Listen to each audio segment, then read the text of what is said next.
ህይወት በጣም ቀላል አይደለችም። በጣም ቻሌንጅ የሚያደርገን ነገር ይኖራል። ሲስተሙ ጨለማ ነው። የተሸከምነው ስጋ ቀላል አይደለም። በጣም ኮራፕትድ ነው። በዙሪያችን ያሉ ክፉ ሰዎች አሉ። ስለዚህ ክርስቲያን ሆኖ አንድ ሰው በምድር ላይ ሲኖር በጣም በብዙ ሰልፍ ውስጥ ይኖራል። በዚያ ሰልፍ መካከል ግን በእግዚአብሔር ጸጋ ተደግፎ ጸንቶ በመጨረስ በዘላለም መንግስት ደግሞ ይከብራል። ስለ ጌታ ስለ ኢየሱስ ክርስቶስ ስም መከራ ስትቀበሉ ደስ ይበላችሁ። ግን ምንድነው ሪዋርዱ? ምንድነው ታዲያ? ስለ ኢየሱስ ስም መከራ መቀበላችን ሽልማቱ የዚያን ጊዜ የክብር መንፈስ በእናንተ ላይ ያርፋልና። እግዚአብሔር ይመስገን። የክብር መንፈስ በጽድቅ ጨክኑ፣ ከዚህ ዓለም ጋር ተቃራኒ ሆናችሁ ኑሩ። እግዚአብሔር የጣላችሁትና የናቃችሁትን ዓለም እግዚአብሔር በክብር መንፈስ ጨምሮ እንደገና እንድትንቁት ያደርጋል። እናንተ ግን ከጨለማ ወደ አስደናቂ ብርሃኑ የጠራችሁ፣ ከጨለማ ወደ አስደናቂ ብርሃኑ የጠራችሁ። ወደ አስደናቂ ብርሃን አይደለም የተጠራችሁት፣ ወደ አስደናቂ ብርሃኑ። እግዚአብሔር ወደ ፀሐይ ብርሃን አይደለም የጠራን፣ ወደ ሆነ ቀን አይደለም የጠራን፣ ወደ ራሱ የጠራን። ብርሃን የሱ ነው። ብርሃን ህይወቱ ነው። ብርሃን የብርሃን ፋውንቴን እሱ ነው። በጣም ብዙ ጊዜ የምንጠቅሰው ቃል አለ፣ እግዚአብሔር ብርሃን ነው የሚል 1 ዮሐንስ ምዕራፍ 1 ቁጥር 5 እግዚአብሔር ብርሃን ነው፣ ጨለማን በእርሱ ዘንድ የለም ሳይሆን ከቶ የሚል ቃል አለ። እግዚአብሔር ተበድሮ አያበራም። የብርሃን ፋውንቴን ከላዩ ላይ ዝም ብሎ ይፈሳል ብርሃን ወንዝ። እስቲ አሜን በሏ። ፀሐይ ራሱ የምታበራው ተበድራው ነው። እንዲህ የምትለበልበን ተበድራ ነው። ምንጩ አትጠጋውም። ወደሚደነቅ ብርሃኑ የጠራችሁ። ከየት ነው የጠራኝ? ከድቅድቅ ጨለማ። አይንን ቢወጉ ከማታይበት ጨለማ ወደ አስደናቂ ብርሃን፣ ወደ እኩለ ቀን አይነት ብርሃን እግዚአብሔር እኛን የጠራበት ይሄ ብርሃን እንኳን ጥላ እንኳን ጨለማ ጥላ የለው። እዚህ ህይወት ውስጥ አሁን እግዚአብሔር አጠገብ ተጠግተ ስትቀመጥ ውስጥህም ጎንህም ይበራል። ለክርስቲያን ተስፋው እግዚአብሔር ብቻ ነው። በእውነት ነው የምነግራችሁ። የተቀዳደደ ልብስ ነበር የምትለብሰው፣ ጥሩ ልብስ ያለብሳል የሚል ተስፋ የለንም። እሱን ስራ የተቀጠረ ሰው በሙሉ ጥሩ ልብስ ይለብሳል። ክርስቲያን መሆን አይጠበቅብም። ኦፍ ኮርስ ያለብሳል። ምን ጥያቄ ያለው? እግዚአብሔር ያበላል። እኔም ብቻ ነው እንደሚያበላኝ? እጅን ትከፍታለህ ብሎ ህይወት ላለው ሁሉ ከመልካም ነገር ታጠግባለህ። ለእኔ ብቻ ነው እንደ ፀሐይ የሚወጣው? ለጻድቁም ለኃጡ። አንዳንድ ናቹራል ነገር ኮመን ነው። እዚህ ቤት ልዩነታችን ምንድነው? ማመስገኛችን። ከድቅድቅ ጨለማ ወደሚደነቅ ብርሃን፣ ከዘላለም ፍርድ ወደ ዘላለም ጽድቅ፣ ከዘላለም ሞት ወደ ዘላለም ህይወት። ማን ያመጣ? ጠርቶኝ ና ብሎ ጠራኝ። ሮጬ አልመጣሁም፣ እሱ ነው የጠራኝ። ለምን? ተሰብኮላቸው የመጡት ይሄን ወንጌል ነው። ሌላ ነገር ተነግሮት የመጣ ሰው ነው ባይዘወይ ከጨለማ ወደ ብርሃን ስትለው ምን ማለት ነው የሚል ወንጌል ሰምቶ የመጣ ሰው ከጨለማ ወደ ብርሃን ስትለው መጀመሪያም የሰማሁት እሱን ነው። አጽናልኝ እስቲ አሜን። ኢየሱስ ክርስቶስ ከሙታን በመነሳቱ አይደለም ይላል ለሕያው ተስፋ ለማይጠፋ እድፈትም ለሌለበት ለማያልፍም ርስት እንደ ምሕረቱ ብዛት ሁለተኛ የወለደን የጌታችን ኢየሱስ ክርስቶስ አምላክና አባት ይባረክ። ክብር ለኢየሱስ ይሁን። ዳግመኛ የወለደን የኢየሱስ ክርስቶስ አምላክና አባት ይባረክ ይላል ሲሉ ይህም ተስፋ በእምነት በእግዚአብሔር ላይ ለተጠበቃችሁ ለእናንተ በሰማይ ቀርቶላችኋል።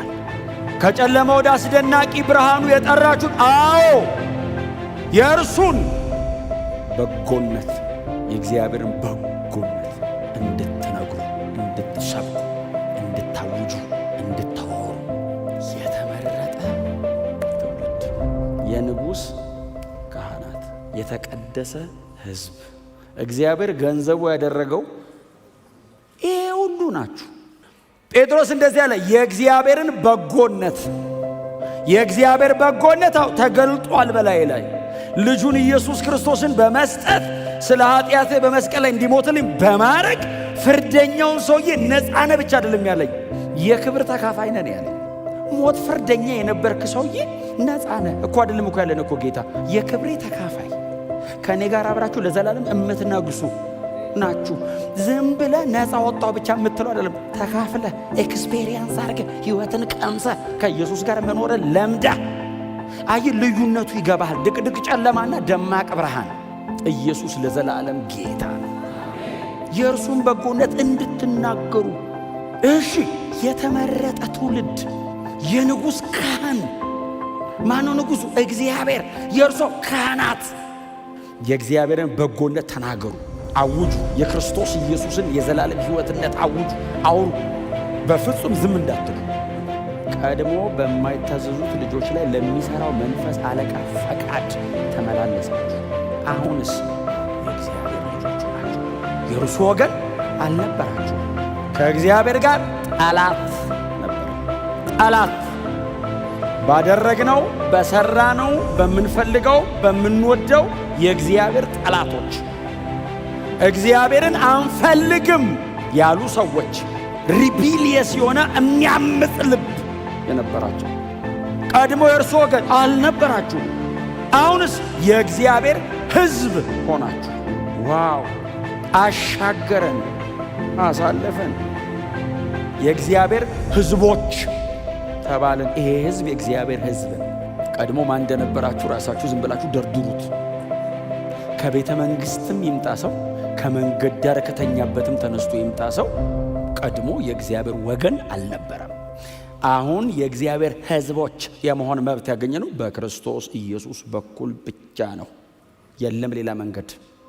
ቀድሞ የእርሱ ሕዝብ ወገን አልነበራችሁ። አሁን የእግዚአብሔር ሕዝቦች ሆናችኋል። ምሕረት የማይገባችሁ ብዬ ነበር። አሁንስ ምሕረት የተገባችሁ ብያለሁ። ለፍርድ ነበር የምትጠበቁት። አሁንስ ለዘላለም ጽድቅና ክብር። የእግዚአብሔር ሕዝብ ምሕረት የማይገባኝ ነበርኩ። አሁንስ ምሕረት የተገባ ተባልኩ። በምን? በእግዚአብሔር በጎነት። እንዲያው ምሕረት ይገባሃል አለኝ ፍርደኛውን ሰውዬ። እንዴት? በልጁ በክርስቶስ ኢየሱስ በኩል ብቻ። ተመስገን። ሰርቼ ላመጣው አልችልም፣ ለፍቼ ላገኘው አልችልም፣ ታግዬ እኔ ላረገው አልችልም። እግዚአብሔር በነፃ ይህንን ለእኔ አደረገ። ተመስገን። ምን ያህል ዓመት ብሰራ፣ ምን ያህል ዓመት ብለፋ፣ ምን ያህል ዓመት ብጠብቅ፣ ምን ያህል ዓመት እንደው እንከን አልባ የሆነች መንገድ ቤት ላገኘው እችላለሁ። መቼም ዕድሜን በሙሉ ምድር ላይ አንተ በቀረበልህ መመዘኛ ንጹሕ ሆነ ብትኖር አታገኝም ምሕረት። እግዚአብሔር በልጁ በክርስቶስ ኢየሱስ በኩል እንዲያው በነፃ ማረ፣ ይቅር አለ፣ በነፃ አገኘ። ይህንን ቫልዩ ማረግ ካልቻልኩ እውነቴን ነው የምነግራችሁ፣ ከጉንፋን ስለ መዳኔና የሆነ ጥቃቅን ነገር ስለ መሰራቷ እያመሰገንኩ ከፍርድ ወደ ጽድቅ መሻገሬ ማመስገን ርዕስ ካልሆነኝ እግዚአብሔር ልቡ በምን ሊሞቅ ይችላል? የልጁን ሥራ እያየው ማመስገን ካልቻልኩ በምን የእግዚአብሔር ልብ ላነሳሳው እችላለሁ? እግዚአብሔር ሥራዬ ተገለጠለት ሊለኝ የሚችለው መቼ ነው? ምሕረት የማይገባኝን እኔን ማርከኝ፣ ኃጢአተኛውን እኔን ጻድቅ አልከኝ። ለዘላለም በዚያ እሳት ውስጥ ልቃጠል የነበርኩትን ሰው በዘላለም እረፍት ውስጥ በቤት አኖርከኝ፣ አመሰግናለሁ ስትለው የመጨረሻ ኢንቨስትመንቱን ዋጋ እየሰጠው እግዚአብሔር ይህንን ለማድረግ ልጁን አቅርቧል። በልጅ በኩል ነው። ኢየሱስ ጌታ ነው። እግዚአብሔር ቢረዳን ዕድሜያችንን ሁሉ ወንጌልን መካከለኛ አድርገን ብንሞት በነፃን የተቀበልኩት እያመሰገንኩ ኖራለሁ። ምሕረት በነፃን የተሰጠኛው እያመሰገንኩት እያከበርኩት፣ ክብራችንን ጥለን እያከበር ነው። ስሙ ለዘላለም የተመሰገነ ይሁን።